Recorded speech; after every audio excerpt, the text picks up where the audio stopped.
Olá, sejam bem-vindos. Eu sou Marley Tavares e nessa aula falaremos sobre a natureza da eletricidade. Uma introdução ou conceitos básicos sobre eletricidade. Sabemos que toda matéria é formada por átomos e os átomos são formados por partículas subatômicas denominadas prótons. Os prótons são cargas positivas localizadas ao centro, o núcleo do átomo. Lá também estão os nêutrons, são cargas neutras que estão ali juntinho dos prótons. Ao redor desse núcleo, nós temos os elétrons. Os elétrons são cargas negativas que giram em órbita, tendo como centro esse núcleo. Essas órbitas, como se fossem órbitas de planeta, possuem uma energia limitada. Marley, não entendi. Como assim? Vamos tentar entender melhor. Aqui, eu tenho nessa figura, né, aqui em verde e vermelho, eu tenho o núcleo, onde o vermelho estaria representando os prótons e o verde, os nêutrons. Ao redor dele, minhas órbitas são como camadas, tá? Onde localizam os elétrons. Quanto mais distante do núcleo essa camada tiver, mais energia ele tem. Então, um elétron que estaria aqui numa camada mais externa, ou mais longe do núcleo, ele possui mais energia do que esse elétron que está aqui, bem próximo ao núcleo, tá? Então, quando um elétron ele absorve energia, ele pode mudar de uma camada quantizada, né, ou de uma camada para outra. Então, eu tenho esse elétron aqui na camada mais interna, ele absorve energia e desloca-se para a camada mais externa. Bem como eu posso ter um elétron na camada mais externa e ele libera essa energia em formato de calor ou luz vindo para uma camada mais interna. Então, é isso. Os elétrons eles estão em órbita, né, girando ao redor de um núcleo concêntrico, onde as camadas mais externas possuem mais energia e a camada mais interna possui menos energia. Se a gente submeter essas moléculas ou esses átomos a uma quantidade de calor ou entregar energia a ela, os elétrons eles podem se deslocar de uma camada mais interna para mais externa. Ou o inverso também é verdadeiro. Se eu fazer com que excite esses elétrons no ponto de emitir energia, esses elétrons eles podem se deslocar para a camada mais interna. Tá certo?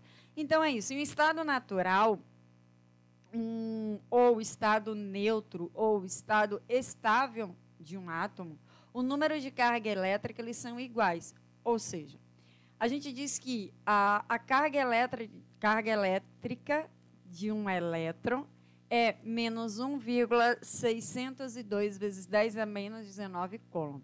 A carga de um próton ela é positiva com a mesma magnitude, ou seja, 1,602 vezes 10 a menos 19. Opa, ela tem o quê? Ele possui uma carga elétrica. Isso mesmo. Vamos conceituar, então, para entender um pouco melhor o que seria carga elétrica. É uma propriedade das partículas atômicas que compõem a matéria. Ou seja, toda a matéria formada, a gente já sabe, né, formada por prótons, nêutrons e elétrons, e os prótons e os nêutrons, eles possuem uma carga de igual magnitude e de polaridade, se eu posso dizer assim, oposta. Uma tem menos 1,602 e outra tem mais 1,602. Quando ele está no seu estado natural, no estado neutro, eu tenho essa mesma quantidade de carga. Ou eu posso então dizer que uma carga elétrica é determinada pela diferença entre o número de prótons e elétrons que a matéria contém. Ou seja, eu digo que uma carga ela tem 5 coulombs ou 6 coulombs, é a diferença entre o número de prótons e elétrons. Tá certo? A carga elétrica ela é representada normalmente pela letra Q e a unidade de medida dela é coulomb. Então, uma carga elétrica, então, por exemplo, uma carga de um coulomb negativo, ele possui 6,24 vezes 10 a 18 mais elétrons que os prótons. Então, quando eu digo assim, olha, a minha carga ele tem um coulomb, significa dizer que eu tenho essa quantidade de elétrons mais que o próton. Lembrando que minha carga seria uma carga negativa, tá? Se eu dissesse que ela tem 2 coulombs, eu digo que ela tem 12,48 vezes 10 a 18 mais elétrons, sendo que sua carga é negativa. Se sua carga for positiva, eles têm mais prótons. Em outras palavras, um átomo ele pode ser seu estado natural, tá? Ou seja, seu número de cargas elétricas são iguais. Ele pode estar carregado positivamente, ele tem mais prótons do que elétrons, e ele pode estar carregado negativamente, ele tem mais elétrons do que prótons. E quando a gente diz que ela tem mais próton, mais ou mais elétron, perdão, a gente diz que ela tem uma carga elétrica maior. E essa carga elétrica é medida a unidade de medida dela é o coulomb. Então, um coulomb, que é a partir de agora o que a gente vai utilizar para quantizar, né, ou quantificar a carga elétrica, ela tem essa quantidade de cargas, podendo ser mais positiva, se for um átomo positivamente carregado, ou menos, se ele for um átomo negativamente carregado, tá certo? Bom, a gente sabe que cargas elétricas de polaridades opostas se atraem. Ele possui uma força elétrica atraindo entre eles. Se for carga elétrica de polaridades iguais, por exemplo, negativo com negativo, positivo com negativo, eles se repelem. Então, os átomos, os elétrons, eles ficam aqui localizados nas órbitas, né, também chamada de eletrosfera, e as cargas positivas no núcleo, ele tem uma força elétrica de atração com os elétrons. Quanto mais externa na órbita, né, ou na eletrosfera ele tiver, mais fraca essa força elétrica.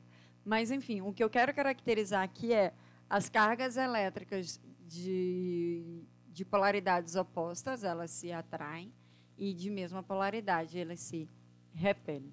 Então, para um elétron, eu disse para vocês que nós temos níveis de quantidade de energia, né? Quanto mais energia, mais externo esse elétron está, e aí ele vai mudando de camada. Só que uma molécula, ela é composta de vários átomos, né? Não é composto de um átomo só, como está aí na nossa tela. Ele é composto de vários átomos. Então,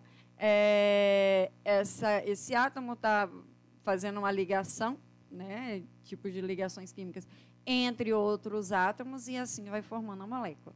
Quando eu entrego energia demais a um elétron que está na última camada, ou na camada mais externa, esse elétron ele pode sair de um átomo e ir para um outro átomo. Tá?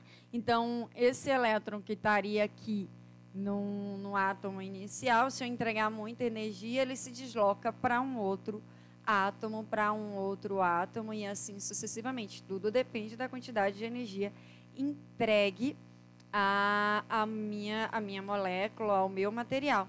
E esses elétrons em movimentos, formam um fluxo, e esse fluxo de elétrons ordenado, ou seja, ele tem uma ordem, ele se desloca em uma direção, é chamado de corrente elétrica, tá? Então, corrente elétrica é o fluxo ordenado de carga por unidade de tempo. Então, voltando aqui à imagem, eu tenho um átomo localizado, né? E aí eu tenho no núcleo prótons e nêutrons, e nas suas órbitas ou na eletrosfera eu tenho uns elétrons.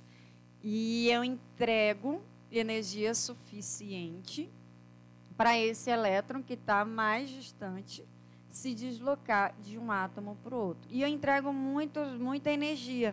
Então, esses elétrons que ele já está mais, ele tem uma força elétrica mais fraca, né?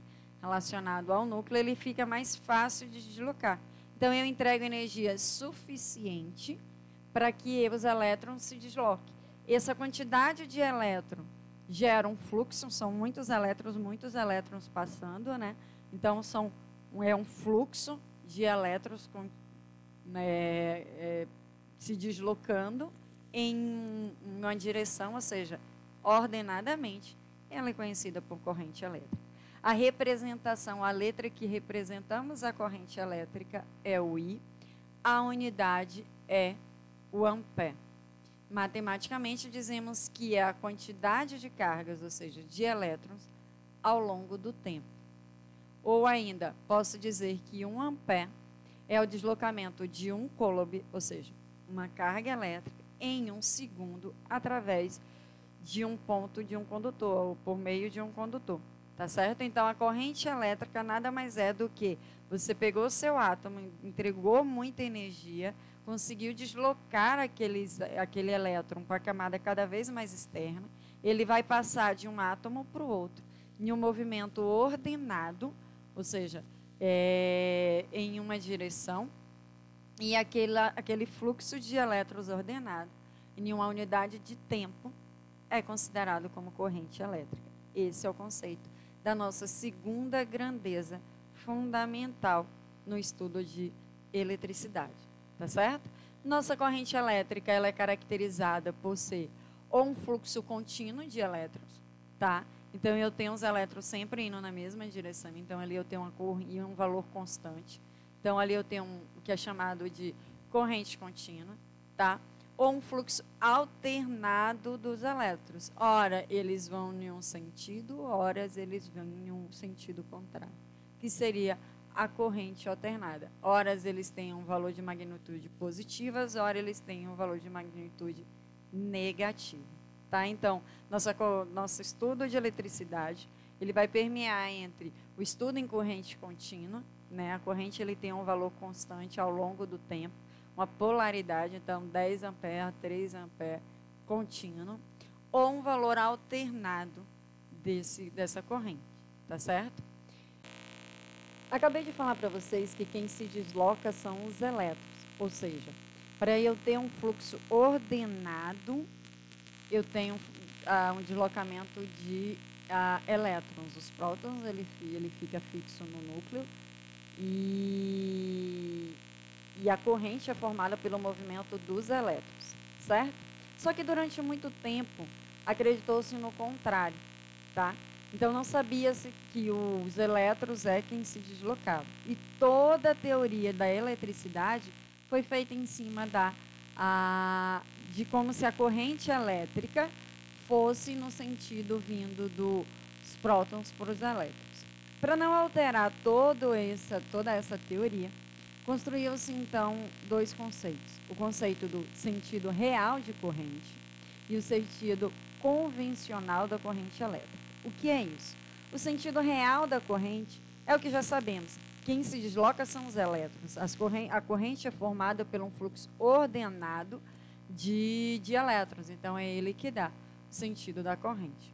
Só que, por ter acreditado que era o inverso, para não destruir tudo aquilo, chama então que o saindo do positivo para o negativo é chamado sentido convencional da corrente elétrica. E todo o nosso estudo, ele é construído em cima da corrente convencional, certo? Então, apesar de sabermos que os elétrons que se deslocam, ou seja, que o sentido verdadeiro seria o sentido real da corrente, todo o nosso estudo de eletricidade, ele é feito em cima do sentido convencional da corrente elétrica, tá certo? Por fim, quero trazer a vocês o conceito de tensão elétrica, tá? Então, só recapitulando, mostrei a vocês que os elétrons, ele recebe a energia e ele vai se deslocando, tá? Num fluxo contínuo, formando a corrente elétrica, tá bom? Só que para ele se deslocar, é cedido energia para ele. Falei para vocês também mais cedo que a carga elétrica de polaridades opostas se atraíam.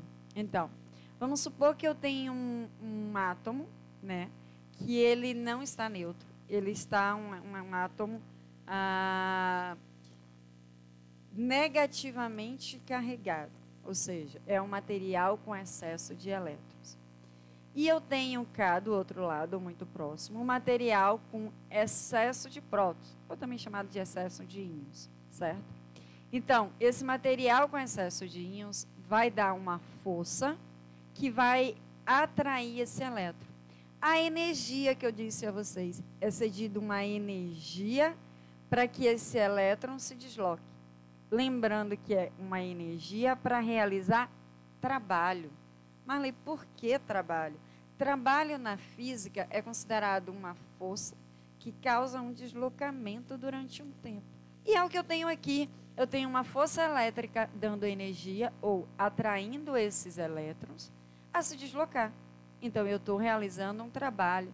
Como essa figurinha aqui, ó, de baixo, a tensão ela faz uma força para que esse elétron ele passe por um condutor. Então, essa força é denominada de tensão elétrica. Em um conceito mais formal, eu posso dizer que tensão elétrica é a energia necessária para deslocar uma carga unitária através de um elemento. Ou seja, é a energia necessária que eu tenho que entregar ao elétron, ou que eu tenho que submeter ao meu átomo para que esse elétron se desloque e gere a corrente elétrica. Tá certo? A representação é com a letra V, pois a unidade de medida é o volts. Matematicamente, é uma energia pela carga. Então, eu posso dizer que um volt é um joule, ou seja, uma quantidade de energia, ou uma unidade de energia unitária, para uma carga. Tá bom? E digo mais, vamos supor que eu tenha um potencial A que está carregado com íons positivos, ou seja, carregado positivamente. E eu tenho do outro lado do meu material um ponto B carregado negativamente.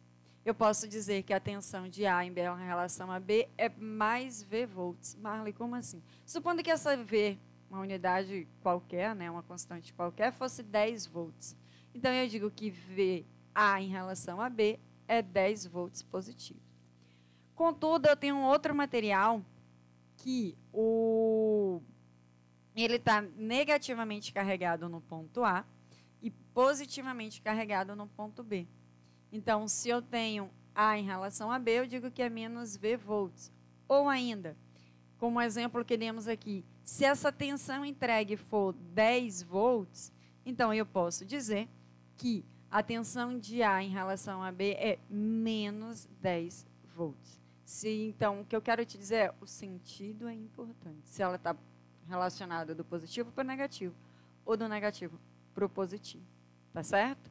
Mas recapitulando, então, a tensão elétrica é a energia entregue, né, em joules, para deslocar uma carga, ou seja, um coulomb. É a energia entregue para ele realizar trabalho. É a força dada, né, representada pela energia, para esse elétron se deslocar. Tá certo? Então, esse é o conceito da nossa terceira grandeza elétrica aqui, fundamental para o estudo de eletricidade. E de onde vem essa diferença de potencial? Como é gerada essa energia? Bom, hoje em dia temos diversas fontes de energia, né? Como a energia química representada pelas baterias, bateria de lítio, né? Normalmente, que nós vemos muito utilizar aí. Essa de carro, normalmente 12 volts. Então, temos a energia química, né, por meio da bateria. Temos a energia ou a diferença de potencial gerada por uma turbina através da energia hidráulica. Tá? Então, eu tenho uma diferença de potencial mecânica aqui, fazendo essa turbina gerar, fazendo aqui, então, eu ter uma aparição, uma indução de uma tensão, tá certo? Ou outras fontes de energia, que são a energia eólica, que quem vai gerar a turbina é a força do vento. a energia fotovoltaica, né, que aqui eu tenho materiais semicondutores sendo utilizados para gerar essa energia. Tenho a energia térmica aqui representada pelo carvão, tá? Mas poderia ser algum gás. E esse, por meio do calor térmico, gira a turbina e aí faz aparecer a tensão elétrica. Ou mesmo a energia piezoelétrica. Então, quanto mais força você coloca aqui, mais energia elétrica você gera. Ou seja, através de uma vibração mecânica, eu tenho ali a geração de energia. Tá certo? E é isso que eu queria falar para vocês, uma revisão breve e de alguns conceitos básicos, né, da grandeza elétrica, fundamentais para o nosso estudo de eletricidade. Até uma próxima aula.